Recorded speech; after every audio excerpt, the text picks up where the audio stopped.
पंच परमेष्टि भगवान की। आचार्य श्री गुरुवर कुंद कुंद महाराज की।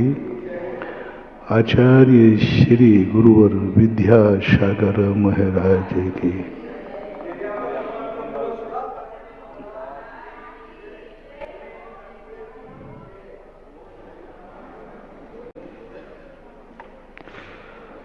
किसी भी प्रति, किसी भी व्यक्ति या वस्तु के प्रति कोई भी कार्य किया जाता है तो उसके दो कारण होते हैं।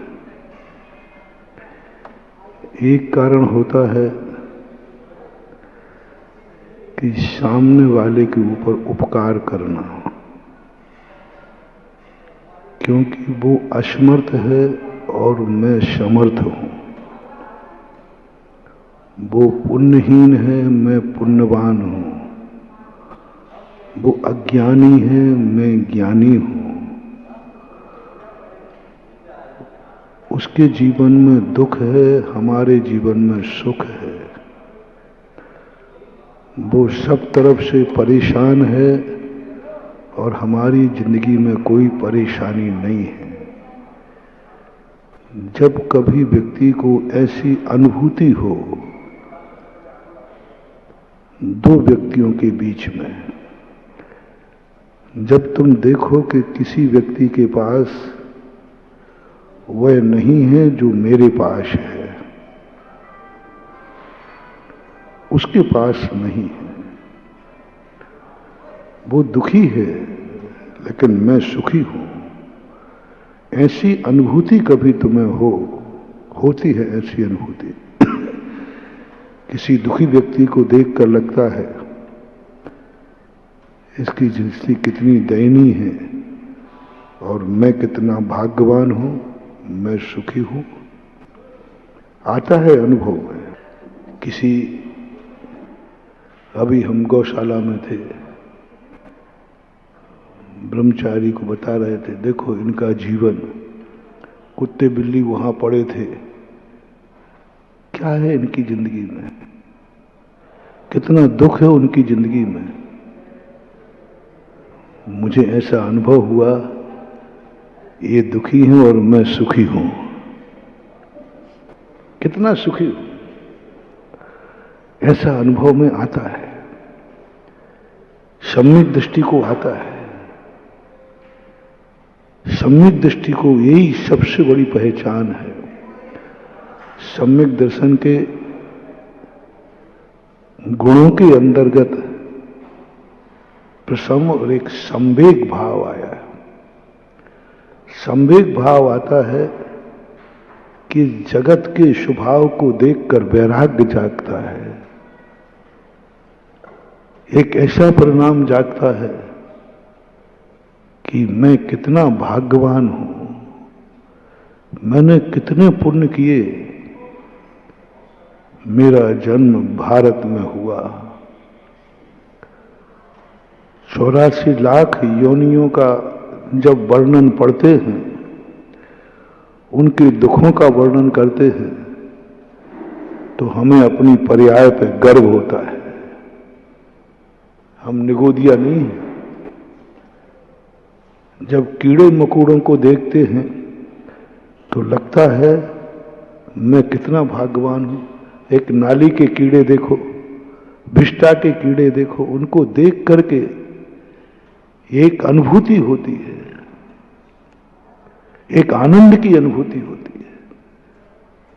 हम कीड़े नहीं है, हम चींटी नहीं है, हम ये नहीं है।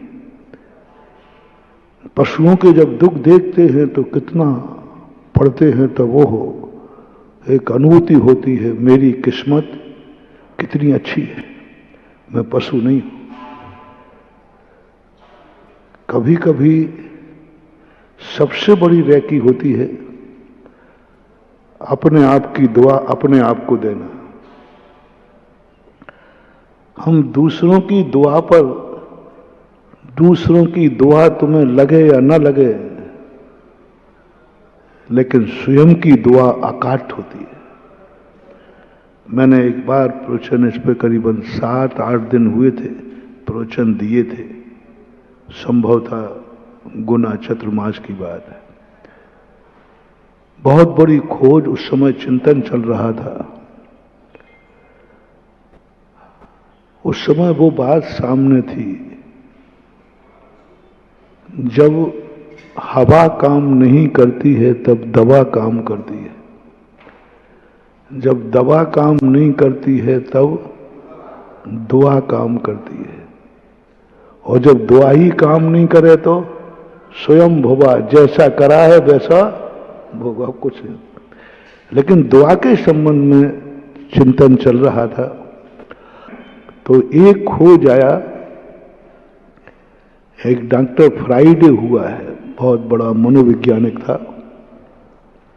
उसने एक बहुत अच्छी बात की, जो चीज तुम बाजार में खोज रहे हो, कहीं ऐसा तो नहीं है कि वो चीज तुम्हारे घर में ही हो। कई बार होता है, कांख में छोरा, गांव में डिडोरा। कांख में तो छोरा है और मेरा बच्चा हेरा गया, मेरा बच्चा गुम गया। 99% अपने साथ यही हो रहा है। हम दुनिया की तरफ देख रहे हैं और हमें पता ही नहीं वो चीज तो हमारे घर में है, और हम बाजार में सोचते देखो इसके पास ये चीज है, इसके पास ये चीज है, और पता चला वो तो हमारे घर में ही है। पता चला कि वो तो मेरी आत्मा में ही है, मैं दूसरों के सामने व्यर्थ में गिड़गिड़ा रहा था, वो तो मेरे पास खुद है। और ये अनुभूति सबसे बड़ी चीज होती है। और स्वयं की बद्दुआ दूसरे की बद्दुआ ज्यादा खतरनाक नहीं है। दूसरे की नजर कभी खतरनाक नहीं है। दूसरे की कितनी भी बुरी नजर हो, तुम काहे से उतार लेते हो, यूं यूं करते हो। मिर्ची मिर्ची लाए, ठाट की, बहेरी की, पता नहीं क्या क्या बोलते हो। कई लोग हमारी भी उतारने आ जाते, महाराज जी आपने बहुत बड़ा काम किया है, और आपकी चारों तरफ महिलाएं करती कई बार, अरे भैया महाराज जी की चारों तरफ प्रशंसा हो गई, चलो उनकी नजर उतार रहे हैं। हालांकि हम लोगों को कभी नजर लगती नहीं है, क्योंकि हम लोगों के प्रति कभी कोई बुरी नजर से देखता ही नहीं है। तो उसके बाद फिर भी, लेकिन स्वयं की नजर यदि स्वयं को लग जाए, उसका कोई अल्टरनेट नहीं है। और स्वयं की नजर का अर्थ क्या, स्वयं की बद्दुआ का अर्थ क्या, स्वयं को कोसना। ये कोई जिंदगी है क्या? ये कोई किस्मत है क्या? ये कोई मकान है क्या? ये कोई गाड़ी है क्या? ये कोई कपड़े हैं क्या? ये कोई बेटा है क्या? ये कोई परिवार वाले हैं क्या? ये कोई रिश्तेदार हैं क्या? बस ये जो अपनी जिंदगी में बद्दुआ आ रही है, महानुभाव, इसका कोई अल्टरनेट नहीं है। ये नजर, ये बद्दुआ कभी नहीं उतरेगी। तुम वैसे ही बनोगे जैसा तुमने अपने संबंध में सोच लिया। अब कोई उपाय नहीं। ये कोई किस्मत है क्या? अब तुम्हारी किस्मत फूट गई, अब उसकी बिल्डिंग नहीं होगी। तुमने कह दिया ये कोई मकान है क्या? गया मकान, वो भी गिरवी में जाएगा, वो भी कर्जे में जाएगा, वो मकान खत्म हो जाएगा, एक ना एक दिन बिकेगा, क्योंकि तुमने कह दिया था ये कोई मकान है क्या, ये कोई दुकान है क्या। और ये आप लोगों की बहुत गंदी आदत है, और महिलाओं को खास तौर से ये गंदी आदत, जो भी लाइव में सुन रहे हैं सबको कह रहा हूं, अपनी जिंदगी में अपने को और अपनी जिंदगी को कभी बद्दुआ मत देना, कोसना नहीं है। अपने को और अपनी जिंदगी को, रिपीट करो, अपनों को और अपनी, कभी बद्दुआ मत देना। और बद्दुआ का अर्थ कोसना। कोसना तो जानते आप, कोस रहे हो। ये कोई जिंदगी है क्या? ये कोई भोजन है क्या? थाली पे ज्यादा करते हो, ज्यादा तुम लोगों के नाटक ज्यादा चलते हैं, और सबसे ज्यादा जैनिक भोजन को कोसते हैं, सबसे ज्यादा कोसते हैं। थोड़ा सा गड़बड़ मिला नहीं, ये कोई भोजन है क्या? वही दाल रोज को बना के रख देती हो, वही सब्जी, वही सब, ये मैं शेयर करना चाहता हूं। मुझे पता नहीं भोजन को लेकर के कितने बार तुम लोगों में किचकिच होती है। माँ बेटे की बताएं और पति पत्नी की बताएं।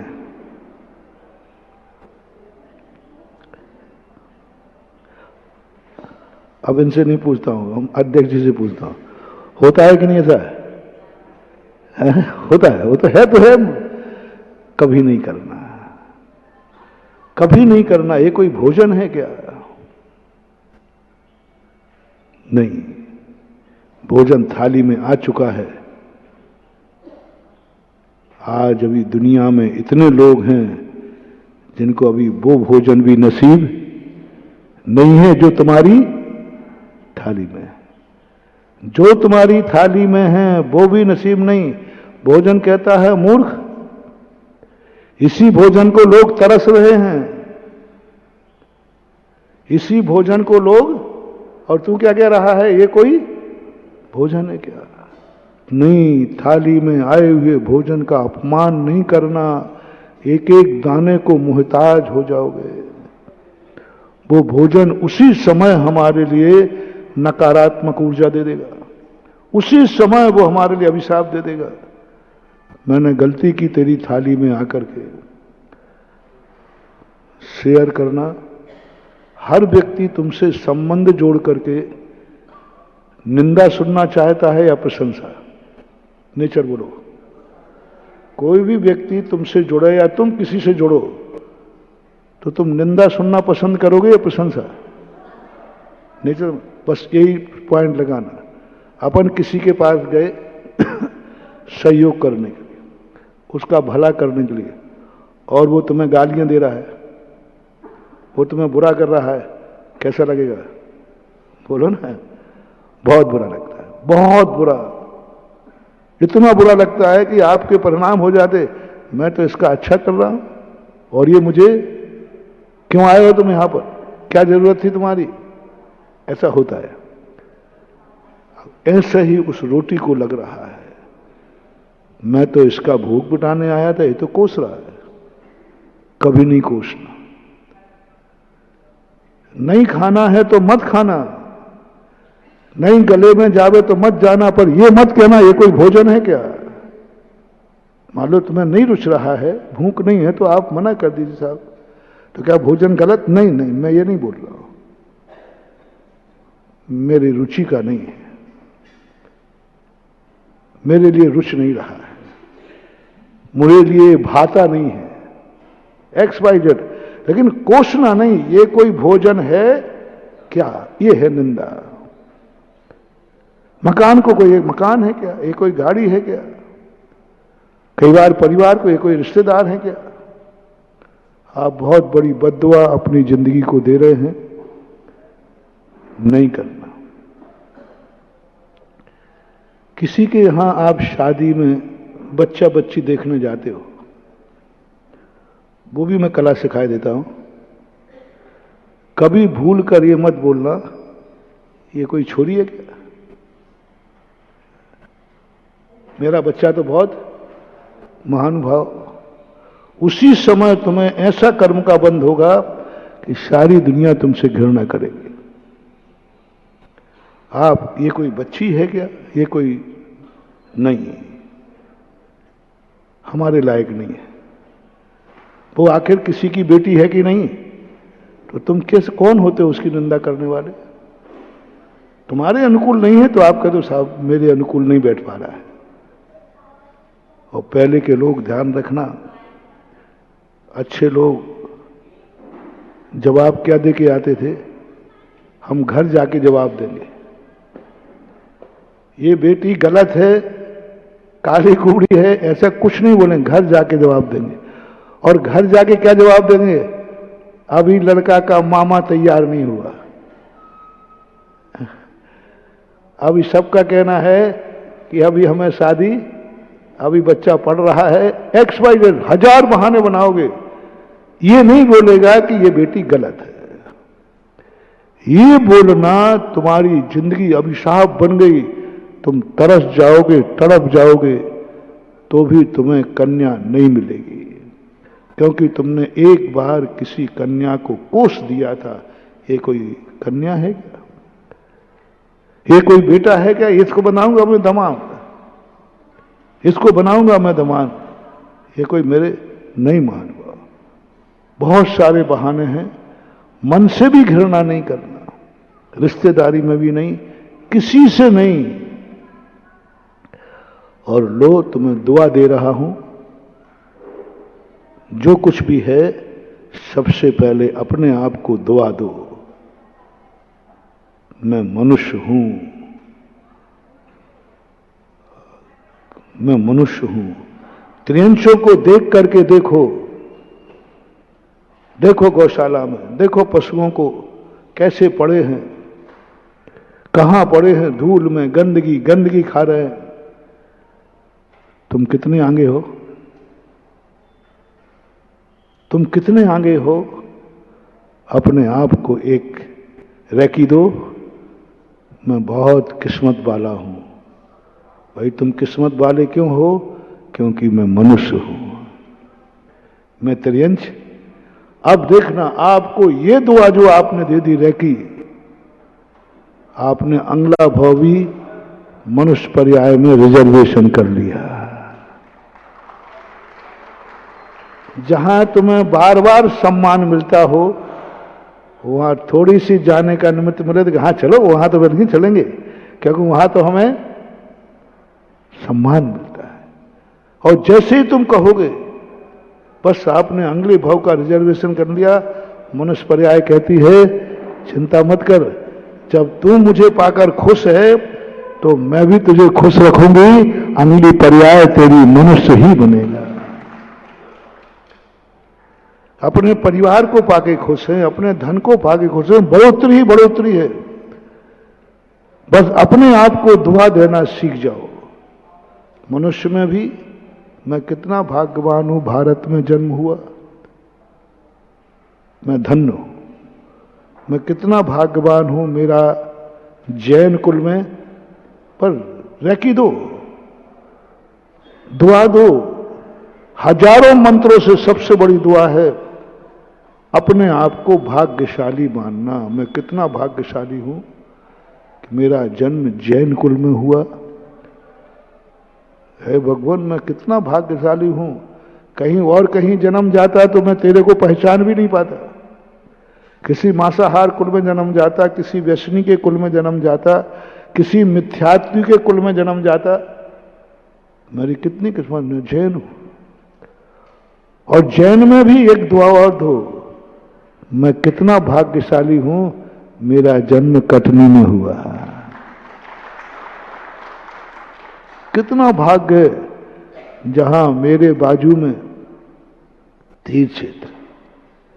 ये आमा वाले बैठे, एक बार आमा को मैंने यही कहा, मैंने कि तुम भाग्यशाली हो, सबसे निकटवर्ती क्षेत्र है वहां पर 1 किलोमीटर पर, ये तो 2 किलोमीटर पर, 2.5 पे है, पर एक भाग्य मानना, कितना भाग्यशाली हो। नंदीश्वर के दर्शन करो, लो मैं तुम्हें दुआ में दे रहा हूं। तुम कुछ नहीं जानते हो, बस दर्शन करते ही इतना भाव आ जाए, मैं कितना भाग्यशाली हूं कि नंदीश्वर का, बस इतना सा कर लो और कुछ नहीं करना, बस इतना सा, मैं कितना भाग्यशाली हूं भगवान। नंदीश्वर द्वीप जो देवताओं को नसीब होता है, नंदीश्वर द्वीप के लिए मरना पड़ेगा तब स्वर्ग मिलेगा, स्वर्ग मिलेगा तब। ओहो, मैंने कितने भाग्य हैं कि मैं नंदीश्वर में खड़ा हुआ बांझनालय के दर्शन कर रहा हूं। मैं 5 मेरू को, दुनिया तो एक एक मेरू के दर्शन कर, मैं 5 मेरू की 100 मूर्तियों के दर्शन कर रहा हूं। और इतनी सी अनुभूति आ जाए, उसी समय तुम्हारा कर्म बंद होगा, उस समय तुम्हें देवगति का बंद हो रहा है।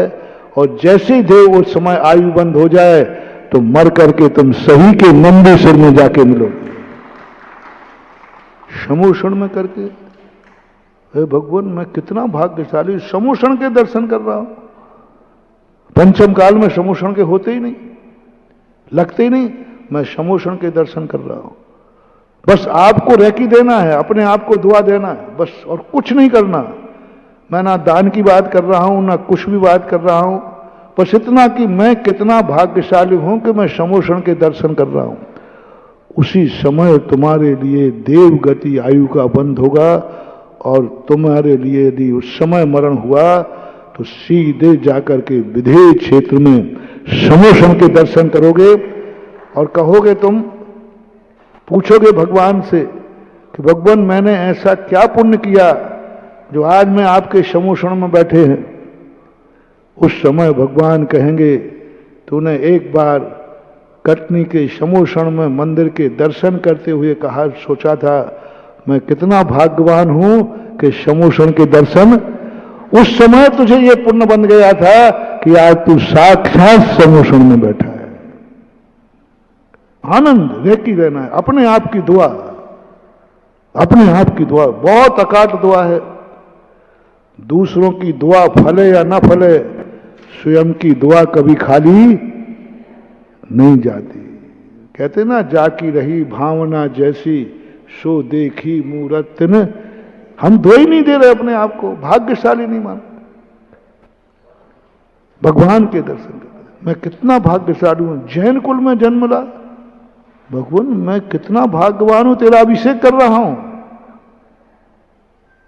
दो, जैसे ही आपको अभिषेक करते समय भाग्यशालीपना आया, उसी समय आपको देव गति का बंध हुआ। एक दिन तुम अकृत्रिम चैत्यालय में, और ज्यादा पुण्य हुआ तो एक दिन भगवान का सौधर्म सही में बनकर अभिषेक करोगे। बस एक अनुभूति करना है, भाग्यशाली। मैं कितना भाग्यशाली हूं कि मुझे पंच कल्याण का सौभाग्य मिला। मैं कितना भाग्यशाली हूं। पंचायत वालों,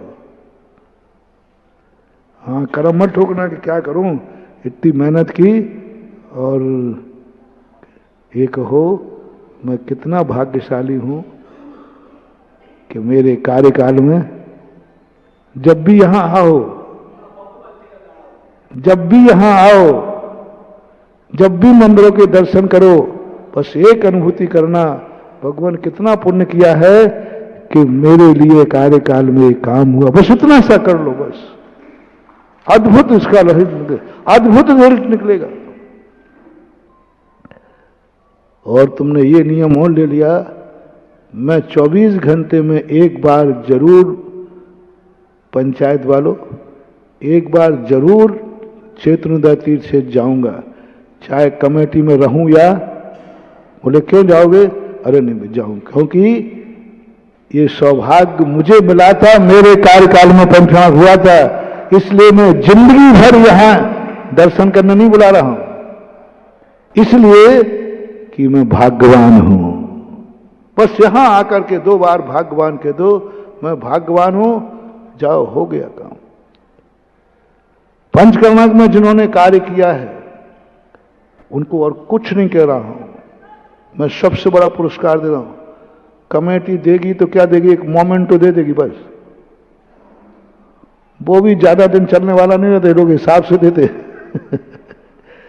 मैं तुम्हें मोमेंट दे रहा हूं जो जन्म जन्मांतरों तक तुम्हारे साथ रहेगा। मैंने कितने भाग्य हैं जो मैंने ऐसे पंच कल्याणक में काम किया। बस इतना सा करना है,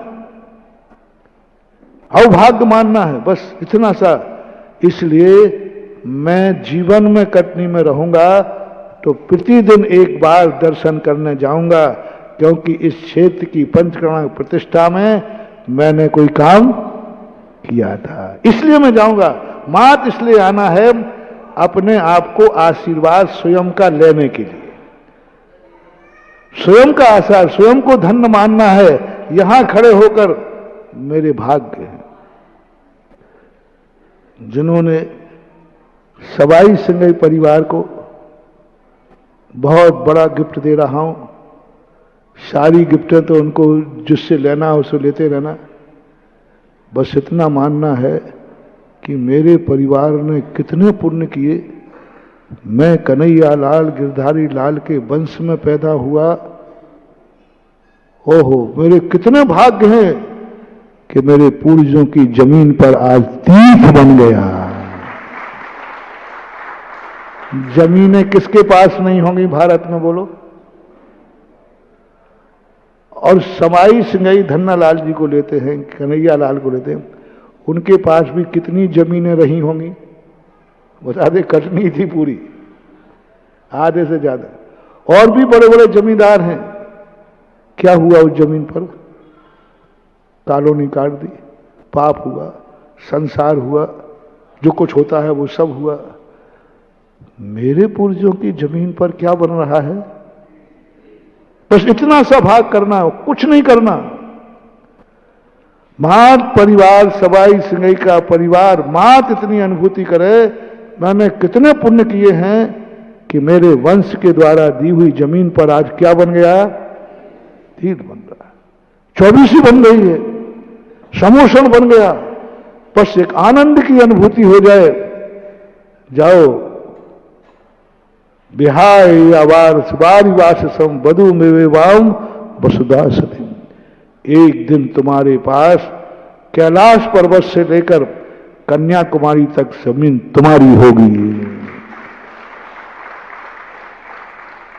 आदिनाथ भगवान की स्तुति करते समय यही लिखा है पूज्यवर समझ का, बिहाय या सागर वारिवास शाम बधू में वाम वसुधाम सती। हे भगवान, आपको कैसे हुआ? कुछ नहीं महानुभाव, कभी उनकी जमीन पर कोई मंदिर बना होगा और उन्हें कहा होगा मैंने कितने भाग्य किए कि मेरी जमीन पर, दुनिया की जमीन पर मकान बनते हैं, संसार होता है, पाप होता है, कूचड़ खाने बन जाते हैं, होटलें बन जाती हैं, सड़कें बन जाती हैं। मेरी जमीन पर तो बस ये यदि आपकी अनुभूति हो गई, जाओ एक दिन उनको ऐसा पद मिलेगा, संपूर्ण 6 खंड की पूरी पृथ्वी के वो मालिक हो।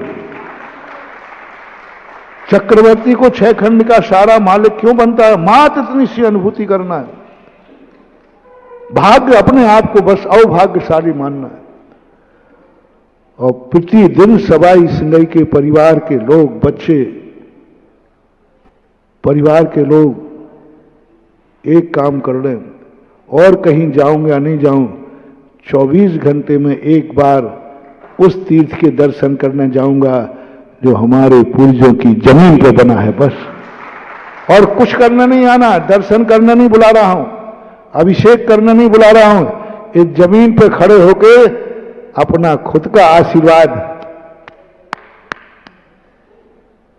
भगवान से नहीं दिलाऊंगा आशीर्वाद।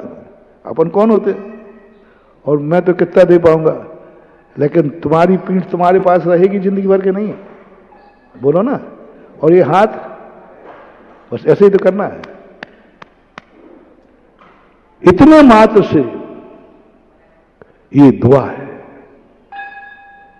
और यदि उल्टा भी रिएक्शन है, कहां का मंदिर बन गया, इससे अच्छी तो बढ़िया। यदि थोड़ा भी नकारात्मक आ गया तो ऐसी स्थिति बन जाती है कि घर का मकान है वो भी मकान भी चला जाता है। नकारात्मक सोच आ गया, किसी ने नहीं किया नकारात्मक, किसी ने बद्दुआ नहीं दी। किसकी बद्दुआ? अपनी खुद की बद्दुआ। हम खुद अपने आप को कोस रहे, कॉलोनी कट जाती, ये हो जाता, वो XYZ। महानुभाव, बहुत बुरा दिन आ जाएगा ऐसा कि खुद को रहने लायक मकान भी नहीं मिलेगा और फुटपाथ भी मिलेगी तो आज फुटपाथ पर से कल वो पुलिस वाला, क्योंकि अपन ने अपने आप को, किसने कोस दिया किसको? अपन ने खुद को। और अपन ने हर्ष मना लिया तो महानुभाव संभाल नहीं पाओगे।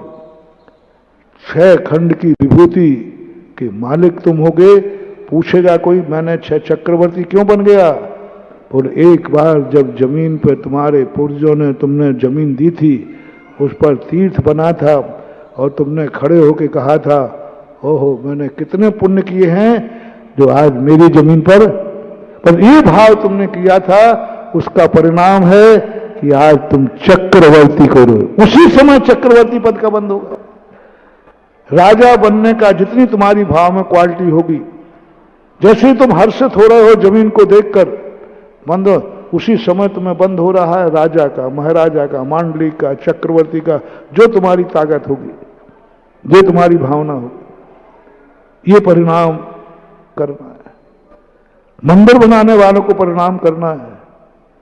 धन तो दुनिया के पार आता है और जाता है, पापों में भी जाता है, किस्मत भी कभी कभी घाटे पाटे लग जाते ना, दिवालिया हो जाते, किस्मत भी दे देते,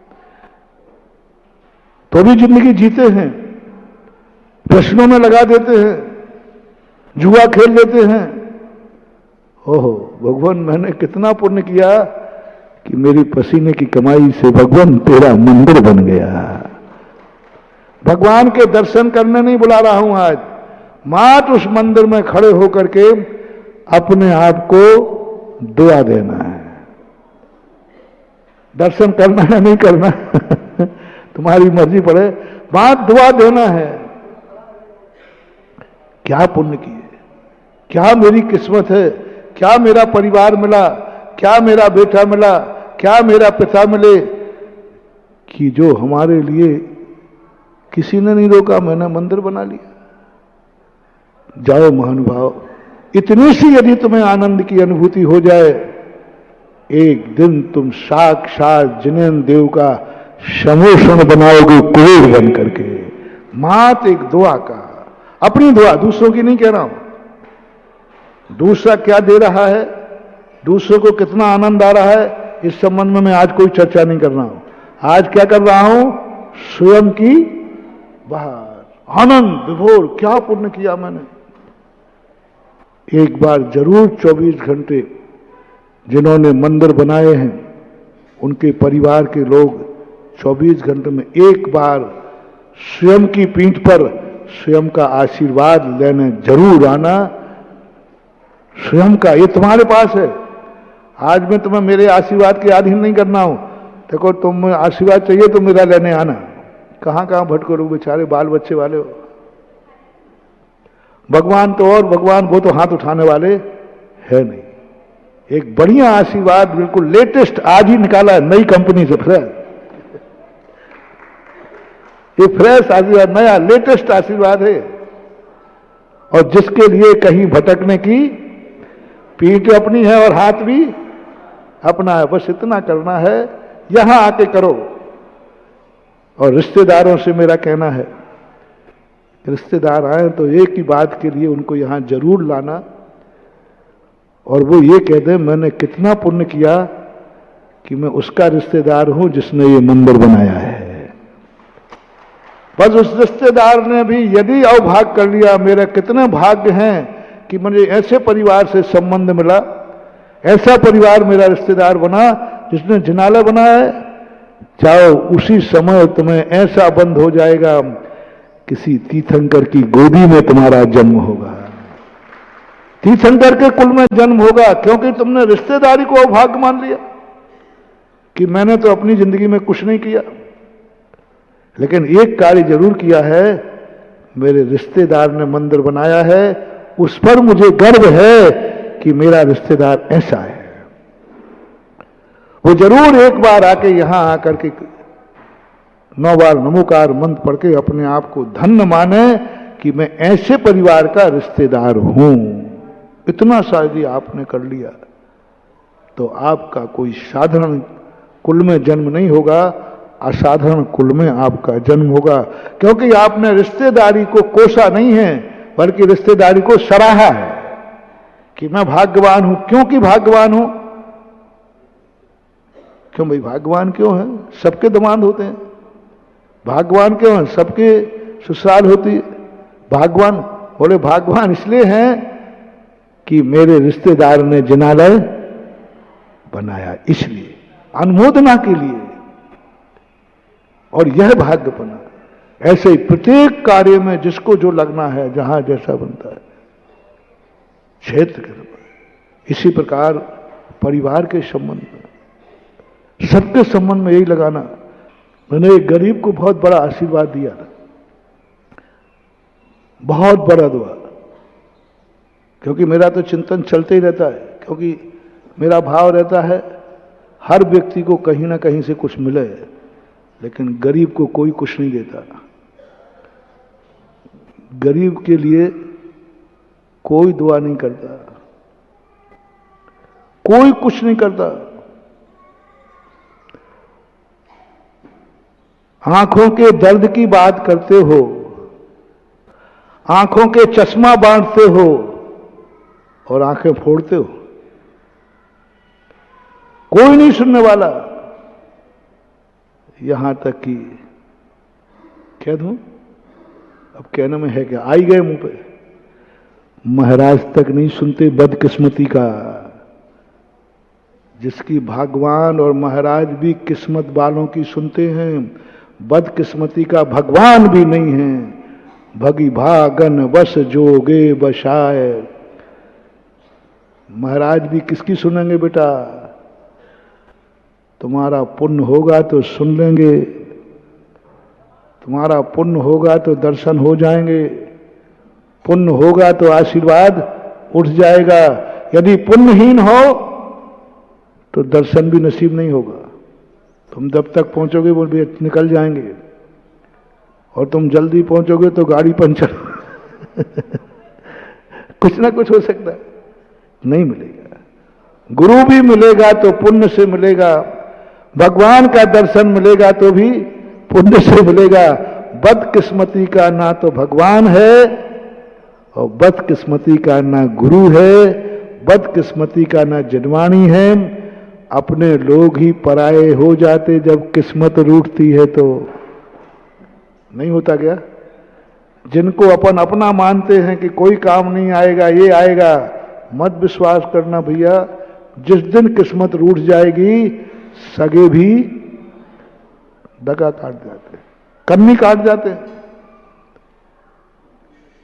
उनके लिए भी मेरा उपदेश है, मैंने दिया था ऐसे।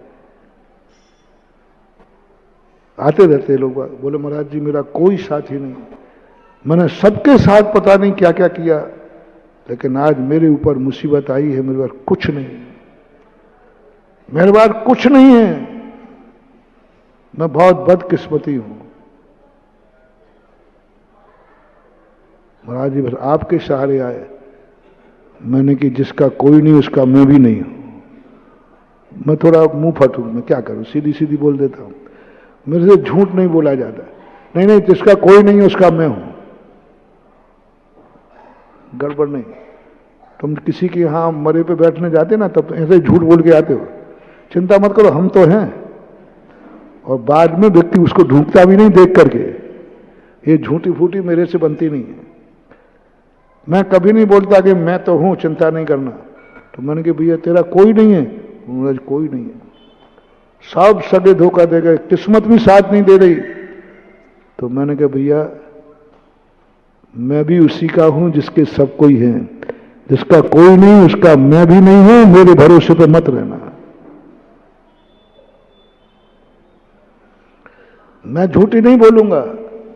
मैंने भगवान का भरोसा नहीं दिलाया। मैंने कहा नहीं, भगवान भी तेरा साथ नहीं देंगे, क्योंकि तेरी दुनिया में कोई है ही नहीं। तेरी किस्मत साथ नहीं दे रही, भगवान क्या खाक साथ देंगे? तेरी किस्मत साथ नहीं दे रही, गुरु क्या साथ देंगे? तेरी किस्मत साथ नहीं दे रही, नमोकार मंत्र क्या साथ देगा? कुछ नहीं, ये सब पुण्य के चेहरे हैं। उज्ज्वल ज्ञान सागर महाराज जी ने प्रवचन सार की ज्ञेय अधिकार की टीका में लिखा, ये जितने पर प्रत्यय अपने हैं ये सब पुण्य से साथ देते हैं। किससे साथ देते हैं? पुण्य है तो सब साथ दे देंगे, पुण्य नहीं तो कुछ नहीं। तो महाराज जी आपने तो सीधा कहा। हमने कहा भैया देखो, सीधा कहना मेरी, शुरू में हम तुम्हें सोने के मॉडल का लोभ दें और बाद में तुम्हें लोहे का तसला मिले तो फिर तुम बददुआ दोगे तो ठगिया था मीडिया। हम कहते भैया तू सामने कर ले, मेरी बुराई जितनी करना है। मैंने कहा नहीं आएगा काम, मेरा आशीर्वाद तुझे नहीं फलेगा। पहली बात मैं दूंगा नहीं, और फिर भी जबरदस्ती करुणा करके दे भी दूंगा तो तो फिर महाराज क्या करें, अब आपने ही रोक दिया। तो हमने कहा, वो कहे महाराज जी फिर अब क्या करूं, सुसाइड कर लूं? मैंने कहीं मरना हो तो मर जा, पर एक पाठ कर ले तू, 6 महीने ये नियम पाल ले। तुम्हारे बाजू में तुमसे कोई अच्छा आदमी रहता है क्या? तुम गरीबी से परेशान हो, पड़ोसी में कोई अमीर रहता है क्या? बोले महाराज रहता है। बस कुछ नहीं करना, देखना बहुत बड़ा सूत्र दे रहा हूं महानुभाव, बहुत बड़ा सूत्र दे रहा हूं। तुम कोसते हो, तुम्हें दुआ देना है, मैं भाव सबसे बदकिस्मती हूं, लेकिन एक जरूर मेरी किस्मत है कि मेरे पड़ोस में एक अमीर आदमी रहता है। बस इतना सा करना, उसको देखकर सगुन मानना, चिढ़ना नहीं, ईर्ष्या नहीं करना। मेरा एक पुण्य है कि मेरे पड़ोस में, मैं तो पापी हूं लेकिन मेरा पड़ोसी पुण्यात्मा। बस इतना सा कर लीजिए, 6 महीने के बाद फिर बताइए। कभी उससे ईर्ष्या मत करना, जल्दी उठना उसके पहले, उसका दर्शन करने के लिए, उसको जय जिनेंद्र करने के लिए, और आओ भाग सोने के पहले कोई चिंता नहीं, पड़ोसी में पुण्यवान रह रहा है। 6 महीने में किस्मत बदलेगी और तेरी झोपड़ी में जो छप्पड़ है ना, वो आरसीसी का हो जाएगा, बढ़ेगी। मुनिशो प्रमोदम, तुम थोड़ा सा दुआ तो देना, अपने आप को कहीं तो भाग्यशाली मानो। मैंने तेरा हाथ है, बस तुझे एक ही कहना है, मैं भाग्यशाली हूं क्योंकि मेरा पड़ोसी भाग्यवान है। तो तुम कह अपने आप को भाग्यशाली, अपना आशीर्वाद दो अपने हाथ। वो गरीब को कह रहा हूं जो आशीर्वाद दे रहा है, मैं भाग्यशाली हूं कि मेरा पड़ोसी अमीर है। इसी का नाम होता है। मंदिरों में क्या मिलता है अपन को? क्या है ये मंदिरों में पूजा पाठ करना? क्या है ये भक्ति? क्या है? कुछ नहीं महानुभाव। ना भगवान कुछ देने वाला है, बहुत कंजूस है भगवान, कुछ भी नहीं देता। मैंने खूब मांग के दे लिया भैया, तुम भी चक्कर मत पड़ना, समय खराब करना बर्बाद है। कुछ भी नहीं देने वाला है, सुनता ही नहीं है। तो फिर महाराज मंदिर फिर आप ही बनवा दो सबसे ज्यादा मंदिर, और आप ही मंदिर जाने की सबसे ज्यादा कहते हो। हाँ, बस इसके लिए करना है कि भगवान, मैं तो पुण्यात्मा नहीं हूं, मैं तो भगवान नहीं हूं, लेकिन मैंने कितने पुण्य किए, मैं कितना धन्य हूं कि एक भगवान का दर्शन कर रहा हूं। बस आओ भाग्य मेरे उदय आयो, दरस प्रभु जी को, बस ये है साथी सब। अपने आप को, भगवान से हमें कोई लेना देना नहीं, उन्होंने आशीर्वाद दिया कि नहीं दिया, उन्होंने हमारी सुनी या नहीं सुनी, हमें इतना ही करना। मैंने कितने भाग किए कि आज प्रभु तेरा दर्शन कर रहा हूं। बस इतना सा तुम कर लीजिए, भगवान आशीर्वाद दे भी देंगे तो फलेगा नहीं कह सकते, हमारी किस्मत बदलेगी नहीं कह सकते, लेकिन गारंटी ले रहा हूं कि यदि तुमने अपने आप को भाग्यशाली मान लिया भगवान के दर्शन, तो 6 महीने में तुम्हारी किस्मत बदले बिना नहीं रही। मैंने सारी पूजाओं को, भक्तियों को पढ़ करके एक ही बात देखी, आह्लाद भाव, आनंद। गुरु महाराज दिखे, मैं तो मुनि नहीं बन पाऊंगा, लेकिन मैंने कितने भाग किए, मैं कितना भाग्यवान हूं कि मैं गुरु का दर्शन कर रहा हूं। मुझे गुरु मिल गए, कुछ नहीं चाहिए मुझे। गुरु से लेना और एक ना देना तो वो देंगे भी नहीं, और मेरे जैसा तो और नहीं देगा। लेकिन तुम मुझे जो चाहो वो ले सकते हो। आचार्य श्री ने कभी किसी को कुछ नहीं दिया, कभी नहीं दिया। बहुत कंजूस थे। आशीर्वाद उठाने में उनको पता नहीं क्या भजन पड़ती थी, पिछी लगाने में तो उनको इतनी भजन पड़ती थी कि अरे तरस जाए लोग, रो रो के मर जाए। अरे भैया देखो क्या भजन पड़ती भैया, बताओ। सब गुरु की शादी आचार्य से पीछे लगा दे, अरे राम राम राम राम राम। का भजन पढ़ रही थी बताओ भैया, यूं उठाते ए ले बेटा, लेकिन नहीं उठाई। आशीर्वाद बहुत कम, आंख ही नहीं उठावे आशीर्वाद तो। लेकिन आचार्य जी से जो जगत ने लिया है आज तक कोई साधु से नहीं मिला, आज तक किसी साधु से नहीं मिला जो पूज्य आचार्य महाराज ने दुनिया को दिया है। मात्र एक कारण था, आचार्य जी से कुछ मिले या ना मिले, उनके दर्शन करके व्यक्ति को आता था और भाग्य है मुझे गुरु मिल गया, बस इतनी सी, मुझे गुरु मिल गया, ये आनंद की अनुभूति। आशीर्वाद अपने आप को लेना है, गुरु से नहीं। उसका आशीर्वाद देगा या नहीं देगा अपन क्या करें।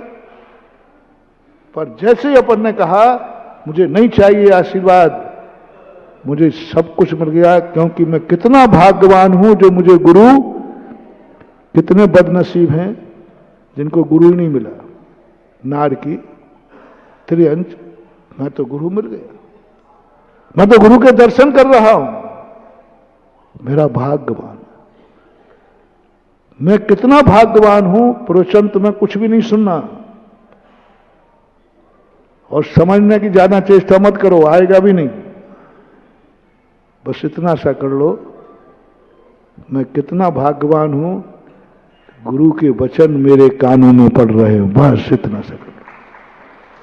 वचन मेरे कानों में पड़ा, मुझे कुछ समझ में नहीं आ रहा है, पर पता नहीं क्यों आनंद आ रहा है। एक अनुभूति करना है। तुम ये मत कहना अब महाराज क्या जाके करूं, मैं कोई, मुझे प्रवचन तो समझ में आते नहीं, और समझ में भी आए तो महाराज जी मैं कोई आपका पालन नहीं करूंगा। कई लोग इसलिए आते, भैया देखो महाराज के पास जाऊंगा नहीं क्योंकि मैं उनकी बात मानूंगा नहीं। वो कहेंगे गुटखा छोड़ दो, देखो भाई मैं नहीं छोड़ पाऊंगा, इसलिए मैंने तो जाऊंगा ही नहीं। महाराज कोई नियम दिलाएंगे, अभिषेक मैं नहीं ले सकता हूं, मैं मानूंगा नहीं, और जब महाराज की बात मानना नहीं तो फिर जाना नहीं। महाराज की बात सुनना नहीं, मानना नहीं तो सुनना क्यों, यही धारणा है ना। जब अपन को मानना ही नहीं है तो सुनना क्यों। मैं बहुत सरल रास्ता बना रहा हूं, मानो बिल्कुल मत मानना, नियम लेके आना कि महाराज जी जो कहेंगे मैं एक नहीं मानूंगा। नियम लेके आना पक्का, कायस्वर करके, और भगवान को श्रीफल और चढ़ा देना।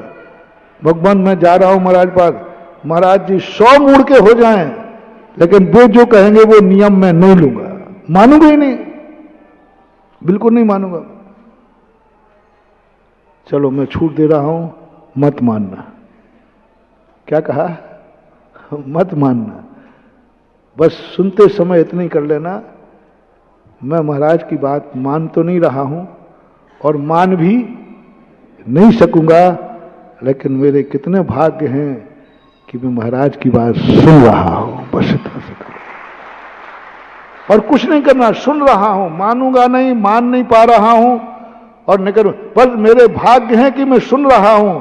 यदि सुनते समय तुम्हारे पास अभाग्य मानना है, क्या मानना है, मैं भाग्यवान हूं जो मैं प्रवचन, बस अपना आशीर्वाद अपने लिए दे दो, जाओ, तुम्हें एक दिन ऐसा क्षेपसम होगा कि तुम खुद हर बात समझोगे और एक दिन शुद्ध केवली बन जाओगे। मात अभाग्य मानना है, अपना खुद का देना अभाग्य। मैंने क्यों कहता हूं तुम लोगों को उपदेश में, उपदेश देता हूं ना कि तुम्हारा कोई खुशी का दिन हो तो धर्म मिटाना, जन्मदिन हो, शादी की सालगिरह हो, पुण्यतिथि हो, क्यों कहता हूं, कुछ नहीं करना। दुनिया ये दिन पापों में व्यतीत करता है, होटलों में व्यतीत करता है, और मैं आज गुरु के सामने तीर्थ क्षेत्र पर व्यतीत कर रहा हूं। अभाग्य मानना है बस। एक उदाहरण तुम्हें देता हूं बहुत सरल करके, क्योंकि आज ही आया था, दृष्टांत सिद्धे भुवयोर विवादे। दो व्यक्तियों में जब विवाद हो जाए तो किससे हल कर देते हैं, दृष्टांत, उदाहरण से। यदि तुम्हें ये समझ में नहीं आ रहा हो, मैं समझा रहा हूं, तो लो मैं एक बहुत सरल उदाहरण देता हूं। दो दोस्त थे। एक दोस्त कहा भाई चलो अपन क्षेत्र तीर्थ चलते हैं, महाराज का प्रवचन। यार मैं नहीं जाऊंगा, मैं तो घूमने जा रहा हूं, हिल स्टेशन जा रहा हूं, पिक्चर देखने जा रहा हूं, वहां जाऊंगा मैं। एक ने कहा नहीं देखो मैं नहीं जा पाऊंगा, और वो यहां आ गया, मंदिर में बैठ गया और वो चला गया घूमने, पिक्चर देखने। अब वो पिक्चर के हाल में बैठा हुआ कह रहा है मैं कितना बदकिस्मती हूं, मेरा दोस्त इस समय तीर्थ क्षेत्र पर होगा, मेरा दोस्त महाराज के दर्शन कर रहा होगा, आहार दे रहा होगा, प्रवचन सुन रहा होगा, और मेरी बुद्धि मारी गई जो मैं यहां आ गया। वो टाकीज में कह रहा है। और जो मंदिर में बैठा था वो क्या कह रहा है, मैं कैसा बुद्धू हूं, मेरा दोस्त मौज मस्ती कर रहा होगा, बढ़िया हिल स्टेशन पर घूम रहा होगा, और मैं कैसा बुद्धू हूं जो चला आया। मैं कैसा बुद्धू हूं जो चला आया, मंदिर में पूजा कर रहा हूं, मैं मंदिर में भगवान का अभिषेक कर रहा हूं, मैं प्रवचन सुन रहा हूं। अब बोलो बंधुओं, ये यहां बैठ करके भी क्या कर रहा है और वो वहां बैठ करके भी और थोड़ा सा परिवर्तन करते, मैं कितना भाग्यशाली हूं। दोस्त ने मेरे से भी कहा, लेकिन मैं कितना पुण्य हूं, मैं उसकी बातों में नहीं आया और मंदिर में आ गया। मेरे पास, मैं ज्यादा ज्ञानी भी नहीं हूं और ज्यादा मेरे में साधना भी नहीं है, मैं तपस्वी भी नहीं हूं, बस एक गुण मेरे में जरूर है, जितना जो कुछ भी हूं मैं अपने आप को भाग्यशाली मानता हूं। मैं कितना भाग्यशाली हूं कि इस कलयुग में मैं मुनि बनने का भाव हुआ, और कुछ नहीं है साधना मानना। मात अभाग्य है कि मैंने कितना भाग किए, कितना पुण्य किए, कितने पापों से बच गया, और आज महाव्रत जो तीर्थंकर लोग धारण करते हैं वह धारण करने के लिए मेरे भाव, बस इतना सा कर। थोड़ा सा नियम हो, तुम लोग नियम कर लो। यदि आपका रात्रि भोजन का त्याग है, बस अभाग्य मान लो। तुम्हारा शब्द व्यसन का त्याग है, अभाग्य मान लो। तुम्हारा मंदिर जाने का नियम है, अभाग्य मान लो। तुम कोई व्रत नहीं ले पाए तो चलो एक इतना कर लो कि हम बहुत भाग्यवान हैं कि हमारे रिश्तेदार में एक वृत्ति है। आप लोग कोई व्रत नहीं ले पाओ तो एक काम करो, जब कोई रिश्तेदारी बनाओ तो एक वृत्ति परिवार में से बना लेना कि इस परिवार के कोई मुनि बना है, इस परिवार की कोई आर्यिका बनी है, इस परिवार का कोई ब्रह्मचारी है, इस परिवार के कोई ब्रह्मचारिणी है, इस परिवार में कोई प्रतिमाधारी है, बस। और कुछ नहीं करना तुम्हें, और भाग मानना है। देखो मैं तो वृत्ति नहीं हूं, मैं तो वृत्ति नहीं हूं और बन भी नहीं पाऊंगा, लेकिन मेरा एक भाग्य है कि मेरा एक रिश्तेदार वृत्ति है, मेरे रिश्तेदार में एक वृत्ति है। बस इतना सा भी तुमने कर लिया और अभाग्य मान लिया, एक दिन तुम्हारे लिए वृत्ति बनने की शक्ति आ जाएगी। मात भाग्यशाली मानना है, अपने स्वयं का आशीर्वाद स्वयं को लेना। कोई नहीं मिले, एक ऐसे परिवार को दोस्त बना लेना। मान लो रिश्तेदार नहीं मिले तो कहना मैं तो वृत्ति नहीं हूं, लेकिन मेरा एक दोस्त है जिसके घर में एक वृत्ति है, जिसके घर में वृत्ति है। मैं भी वृत्ति नहीं हूं, दोस्त भी वृत्ति नहीं है, लेकिन उसके घर में वृत्ति है। मैं ऐसे परिवार का दोस्त हूं, कहीं ना कहीं किसी ना किसी रूप में आपको अपनी दुआ लेना है और यह दुआ तुम्हारी खुद की होगी, कोई भी इसको रोक नहीं सकेगा। और इस स्थिति को लेकर के हर स्थान पर, परिवार में, आपके परिवार में भी, आपका कोई भी परिवार है, बस खुशी मनाओ। कम से कम मेरे पास बेटा है, बिटिया है, माँ बाप है। बस तुम अपने आप को भाग्यशाली मानना शुरू कर दो। हर चीज में भाग्य, कोसना बंद करो, शुरू करना शुरू करो। यदि तुम्हारे पास साइकिल भी है, बद्दुआ मत देना। मैं भाग्यवान हूं, कम से कम मेरे पास बस अगली दिवाली पर मोटरसाइकिल खड़ी मिलेगी तुम्हारे दरवाजे, चाहे भली वो गिफ्ट में आए, चाहे भली वो लॉटरी में, लेकिन आएगी। बात करना क्या है, साइकिल होते हुए आपको अपने आप को क्या मानना है, भाग्यशाली। कितने बदनसीब हैं जिनके पास साइकिल भी नहीं है।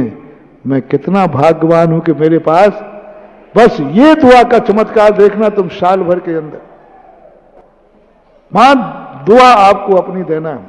तुम महाराजों से दुआ मांगते हो, तुम भगवानों से मांगते हो, लेकिन तुम्हारे पास अलौकिक भंडार है। स्वयं की दुआ का दिन भर लो, जब चाहे लो, जहां चाहे लो, बस अपने आप को भाग्यशाली मानो। जहां चाहे, जब चाहे, कोई स्थान नहीं, कोई काल नहीं, जब चाहे लो, बस इतना कहना है, मैं भाग्यवान हूं, मैं पुण्यवान हूं, क्योंकि मेरे पास ये है। अब कितने तरीकों से ये आ सकता है, वो तरीके मैंने कुछ सैंपल में आपको दे दिए। और उसके लिए मैंने प्रारंभ में कहा था परोपकार। मैं कितना भाग्यवान हूं कि मैं गौशाला चला रहा हूं। उतना ही ले लीजिए आप, आपको अनपवर्त आयु मिलेगी। आप ऐसी योनि में कैसे जन्म जाते हैं जहां अकाल मौत नहीं होती, देव में, भोग भूमि में, तीर्थंकर में, उनको कितना ही करो अकाल मौत नहीं होगी, अनपवर्त आयु वाले होते। हमारे पैर के नीचे चींटी आने वाली थी, मरने वाली थी, और बचा ली। ओहो, मैं कितना भाग्यशाली हूं, मेरा नियम कितना भाग। यदि मेरे ईरिया समिति का नियम नहीं होता तो, नीचे देखने का नियम नहीं होता तो, ओहो, मैं कितना भाग्यशाली हूं, एक चींटी को मैंने बचा लिया।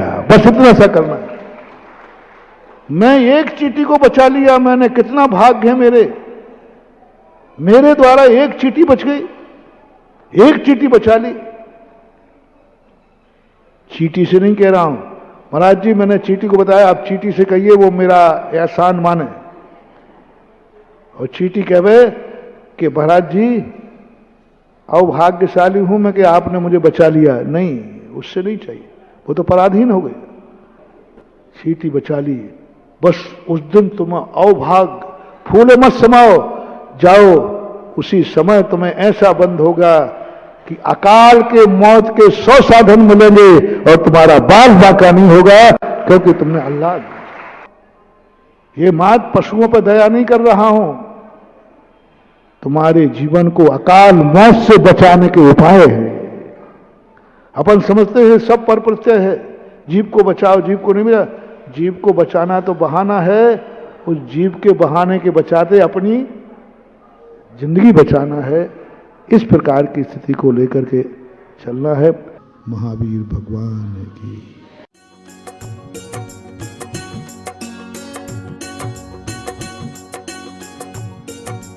वंडर सीमेंट, फर्क नजर आएगा सुर विद्या सीजन 2 की इस यादगार यात्रा के पिछले एपिसोड में जजेस ने चुना हमारे उन टॉप 6 फाइनलिस्ट को जिन्होंने अपनी आवाज से जीत लिया था सबका दिल। पारस रस में रस ले रसना, पारस रस अमृत जैसा, पारस के गुण गाले रसना बन जाए पारस जैसा।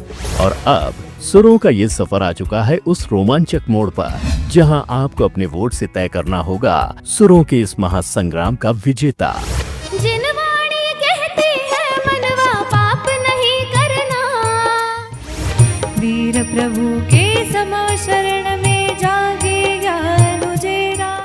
यानी अब वंडर सीमेंट फर्क नजर आएगा सुर विद्या सीजन 2 के आगे आने वाले सुरों के इस सफर के 8 एपिसोड के अंतर्गत आप देख पाएंगे हमारे प्रतिभागियों की अब तक की बेस्ट परफॉर्मेंस और उनकी प्रेरणादायक यात्रा। गुरुवर के सम्मान में सारे, गुरुवर के सम्मान में सारे। और हाँ, सुरों के सफर के इन 8 एपिसोड के दौरान आपको मिलेगा पूरे 8 बार वोट करने का मौका। तो हो जाइए तैयार देखने के लिए वंडर सीमेंट फर्क नजर आएगा सुर विद्या सीजन 2 सुरों का सफर, आज रात 8 बजे सिर्फ जिनवाणी चैनल पर। टाइटल स्पॉन्सर वंडर सीमेंट, फर्क नजर आएगा।